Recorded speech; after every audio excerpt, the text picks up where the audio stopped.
It has to provide a method for measuring progress in the context of extreme uncertainty. It can give entrepreneurs clear guidance on how to make the many trade-off decisions they face, whether and when to invest in process, formulating, planning, and creating infrastructure, when to go it alone, and when to partner, when to respond to feedback, and when to stick with vision, and how and when to invest in scaling the business. Most of all, it must allow entrepreneurs to make testable predictions. For example, consider the recommendation that you build cross-functional teams and hold them accountable to what we call learning milestones instead of organizing your company into strict functional departments: marketing, sales, information technology, human resources, etc., that hold people accountable for performing well in their specialized areas. See Chapter 7. Perhaps you agree with this recommendation, or perhaps you are skeptical. Either way, if you decide to implement it, I predict that you pretty quickly will get feedback from your teams that the new process is reducing their productivity.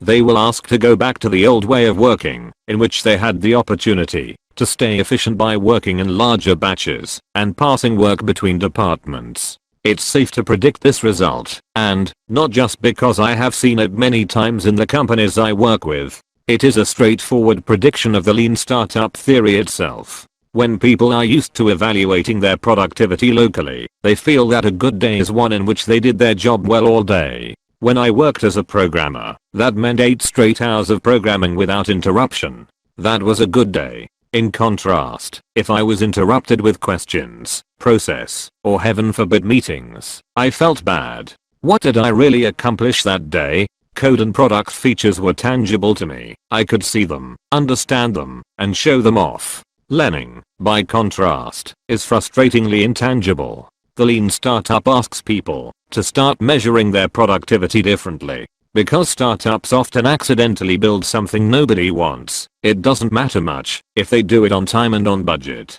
The goal of a startup is to figure out the right thing to build the thing customers want and will pay for as quickly as possible. In other words, the lean startup is a new way of looking at the development of innovative new products that emphasizes fast iteration and customer insight, a huge vision, and great ambition, all at the same time. Henry Ford is one of the most successful and celebrated entrepreneurs of all time. Since the idea of management has been bound up with the history of the automobile since its first days, I believe it is fitting to use the automobile as a metaphor for a startup.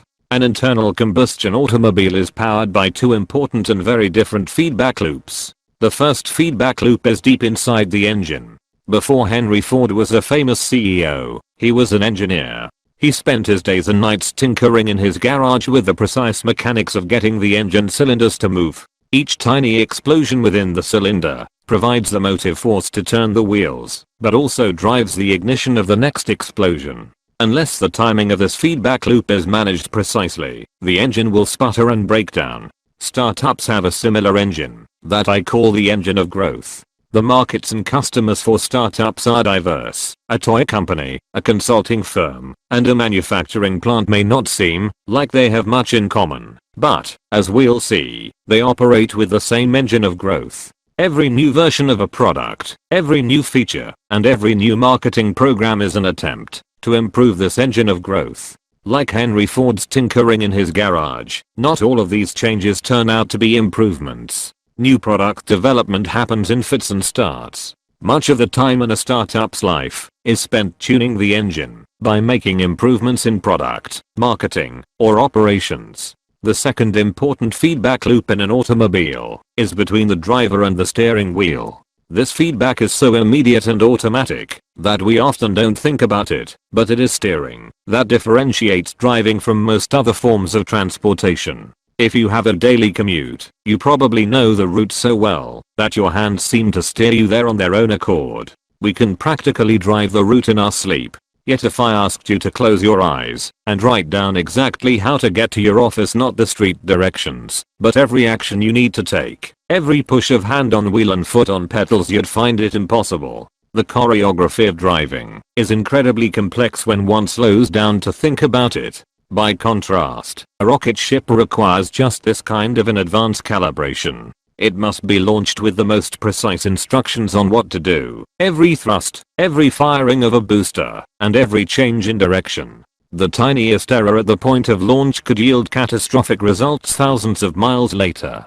Unfortunately, too many startup business plans look more like they are planning to launch a rocket ship than drive a car. They prescribe the steps to take and the results to expect in excruciating detail, and as in planning to launch a rocket, they are set up in such a way that even tiny errors in assumptions can lead to catastrophic outcomes. One company I worked with had the misfortune of forecasting significant customer adoption and the millions for one of its new products. Powered by a splashy launch, the company successfully executed its plan. Unfortunately, customers did not flock to the product in great numbers. Even worse, the company had invested in massive infrastructure, hiring, and support to handle the influx of customers it expected. When the customers failed to materialize, the company had committed itself so completely that they could not adapt in time. They had achieved failure successfully, faithfully, and rigorously executing a plan that turned out to have been utterly flawed. The lean startup method, in contrast, is designed to teach you how to drive a startup. Instead of making complex plans that are based on a lot of assumptions, you can make constant adjustments with a steering wheel, called the build measure learn feedback loop. Through this process of steering, we can learn when and if it's time to make a sharp turn called a pivot, or whether we should persevere along our current path. Once we have an engine that's revved up, the lean startup offers methods to scale and grow the business with maximum acceleration. Throughout the process of driving, you always have a clear idea of where you're going. If you're commuting to work, you don't give up because there's a detour in the road or you made a wrong turn. You remain thoroughly focused on getting to your destination. Startups also have a true north, a destination in mind, creating a thriving and world-changing business. I call that a startup's vision. To achieve that vision, startups employ a strategy, which includes a business model, a product roadmap, a point of view about partners and competitors, and ideas about who the customer will be. The product is the end result of this strategy. See the chart on this page. Products change constantly through the process of optimization, what I call tuning the engine. Less frequently, the strategy may have to change, called a pivot. However, the overarching vision rarely changes. Entrepreneurs are committed to seeing the startup through to that destination. Every setback is an opportunity for learning how to get where they want to go. See the chart below. In real life, a startup is a portfolio of activities. A lot is happening simultaneously. The engine is running, acquiring new customers, and serving existing ones. We are tuning, trying to improve our product, marketing, and operations, and we are steering, deciding if and when to pivot. The challenge of entrepreneurship is to balance all these activities. Even the smallest startup faces the challenge of supporting existing customers while trying to innovate. Even the most established company faces the imperative to invest in innovation, lest it become obsolete. As companies grow, what changes is the mix of these activities in the company's portfolio of work. Entrepreneurship is management. And yet, imagine a modern manager who is tasked with building a new product in the context of an established company. Imagine that she goes back to her company's chief financial officer, CFO, a year later and says, "We have failed to meet the growth targets we predicted. In fact, we have almost no new customers and no new revenue. However, we have learned an incredible amount and are on the cusp of a breakthrough new line of business. All we need is another year." Most of the time, this would be the last report this entrepreneur would give her employer. The reason is that in general management, a failure to deliver results is due to either a failure to plan adequately or a failure to execute properly. Both are significant lapses, yet new product development in our modern economy routinely requires exactly this kind of failure on the way to greatness. In the lean startup movement, we have come to realize that these internal innovators are actually entrepreneurs too, and that entrepreneurial management can help them succeed. This is the subject of the next chapter. 2. Define. Who, exactly, is an entrepreneur? As I travel the world talking about the lean startup, I'm consistently surprised that I meet people in the audience who seem out of place. In addition to the more traditional startup entrepreneurs I meet, These people are general managers, mostly working in very large companies, who are tasked with creating new ventures or product innovations. They are adept at organizational politics. They know how to form autonomous divisions with separate profit and loss statements, P&Ls, and can shield controversial teams from corporate meddling. The biggest surprise is that they are visionaries. Like the startup founders I have worked with for years, they can see the future of their industries and are prepared to take bold risks to seek out new and innovative solutions to the problems their companies face. Mark, for example, is a manager for an extremely large company who came to one of my lectures. He is the leader of a division that recently had been chartered to bring his company into the 21st century by building a new suite of products designed to take advantage of the internet. When he came to talk to me afterward, I started to give him the standard advice about how to create innovation teams inside big companies, and he stopped me in midstream. Yeah, I've read The Innovator's Dilemma 1. I've got that all taken care of. He was a long-term employee of the company and a successful manager to boot, so managing internal politics was the least of his problems. I should have known. His success was a testament to his ability to navigate the company's corporate policies, personnel, and processes to get things done. Next, I tried to give him some advice about the future, about cool new highly leveraged product development technologies. He interrupted me again. Right. I know all about the internet, and I have a vision for how our company needs to adapt to it or die. Mark has all the entrepreneurial prerequisites: nailed proper team structure, good personnel, a strong vision for the future, and an appetite for risk taking. And so it finally occurred to me to ask why he was coming to me for advice. He said, "It's as if we have all of the raw materials, kindling, wood, paper, flint, even some sparks. But where's the fire?" The theories of management that Mark had studied treat innovation like a black box by focusing on the structures companies need to put in place to form internal startup teams. But Mark found himself working inside the black box and in need of guidance. What Mark was missing was a process for converting the raw materials of innovation into real-world breakthrough successes. Once a team is set up, what should it do? What process should it use? How should it be held accountable to performance milestones? These are questions the lean startup methodology is designed to answer. My point: Mark is an entrepreneur just like a Silicon Valley high-tech founder with a garage startup. He needs the principles of the lean startup just as much as the folks I thought of as classic entrepreneurs do. Entrepreneurs who operate inside an established organization sometimes are called intrapreneurs because of the special circumstances that attend building a startup within a larger company. As I have applied lean startup ideas in an ever-widening variety of companies and industries, I have come to believe that intrapreneurs have much more in common with the rest of the community of entrepreneurs than most people believe. Thus, when I use the term entrepreneur, I'm referring to the whole startup ecosystem regardless of company size, sector, or stage of development. This book is for entrepreneurs of all stripes, from young visionaries with little backing, but great ideas to seasoned visionaries within larger companies such as Mark and the people who hold them accountable. If I'm an entrepreneur, what's a startup? The lean startup is a set of practices for helping entrepreneurs increase their odds of building a successful startup. To set the record straight, it's important to define what a startup is. A startup is a human institution designed to create a new product or service under conditions of extreme uncertainty. I've come to realize that the most important part of this definition is what it omits. It says nothing about size of the company, the industry, or the sector of the economy. Anyone who is creating a new product or business under conditions of extreme uncertainty is an entrepreneur, whether he or she knows it or not, and whether working in a government agency, a venture-backed company, a non-profit, or a decidedly for-profit company with financial investors. Let's take a look at each of the pieces. The word institution connotes bureaucracy, process, even lethargy. How can that be part of a startup? Yet successful startups are full of activities associated with building an institution, hiring creative employees, coordinating their activities, and creating a company culture that delivers results.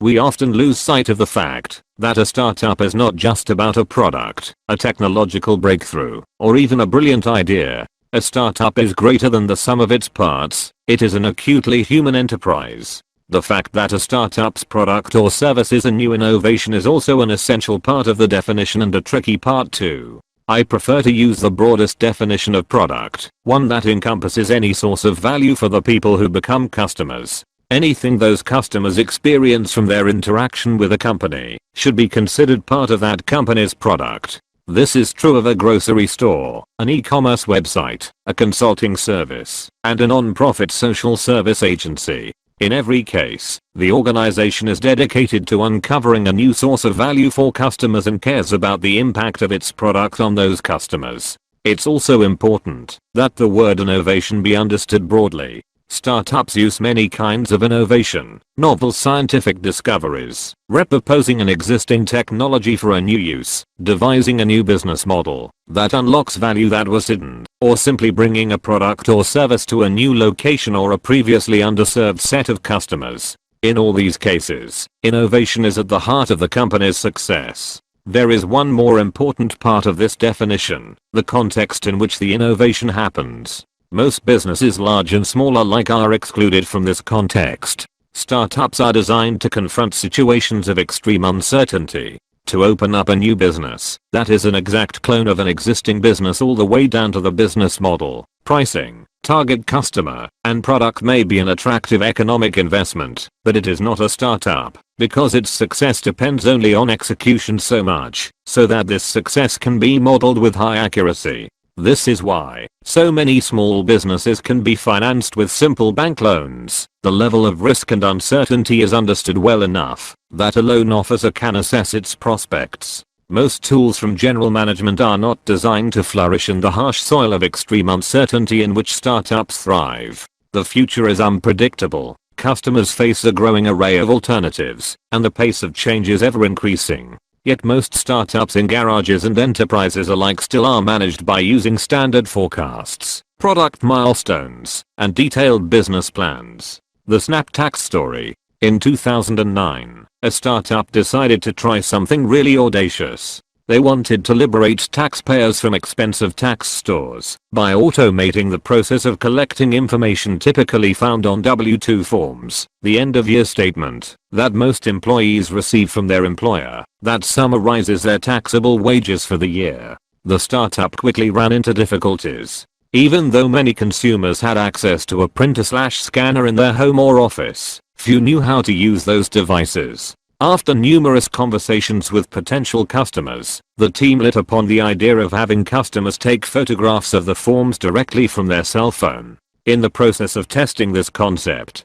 customers asked something unexpected: would it be possible to finish the whole tax return right on the phone itself? That was not an easy task. Traditional tax preparation requires consumers to wade through hundreds of questions, many forms, and a lot of paperwork. This startup tried something novel by deciding to ship an early version of its product that could do much less than a complete tax package. The initial version worked only for consumers with a very simple return to file, and it worked only in California. Instead of having consumers fill out a complex form, they allowed the customers to use the phone's camera to take a picture of their W-2 forms. From that single picture, the company developed the technology to compile and file most of the 1040's tax return.